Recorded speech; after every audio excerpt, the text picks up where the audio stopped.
Mabuhay Pilipinas at Kaisko! Welcome to our second 180 seconds conversation. Today, we'll be talking about something very close to my heart. This is gender development and the hospitality industry.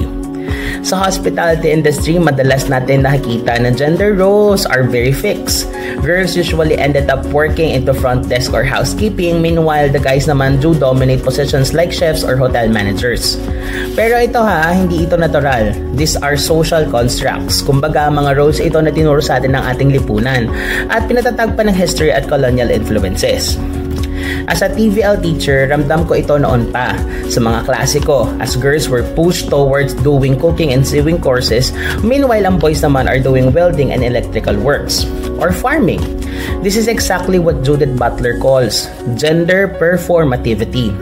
Parang may script tayo na sinusunod dahil yun ang inaasahan ng society na gawin natin. Pero ang masakit, dala-dala pa natin ito hanggang sa mga workplace natin even today, kung saan women are seen to be nurturing and submissive sa mga lalaki as natural leaders. According to Masilungan GAD framework, true empowerment happens kapag women and marginalized groups are not just beneficiaries, pero decision makers din at bahagi ng development process. Apart and her colleagues add na ang GAD ay hindi lang about equality in numbers, but it's also about challenging power structures. At dito papasok ang decolonization. Sabi ni Ladner, bago dumating ang colonizers, gender roles are pre-colonial na dito sa Pilipinas. And actually, more fluid. May mga babaylan nga at may mga acceptance ng gender diversity. Pero nang pumasok ang Western colonizer, ipinasok din nila ang rigid na male-female binary at patriarchy. Habang ngayon, nararamdaman pa rin natin sa trabaho at sa iba't ibang mga policies.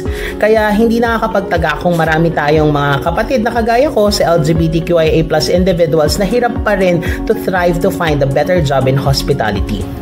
Sa experience ko sa classroom, I now let my students choose freely kung anong gusto nilang skill at kung anong gusto nilang matutunan regardless with their gender. Something na dapat ang hospitality industry at the company will create space, mentorship programs to women, queer employees, and fair policies against harassment.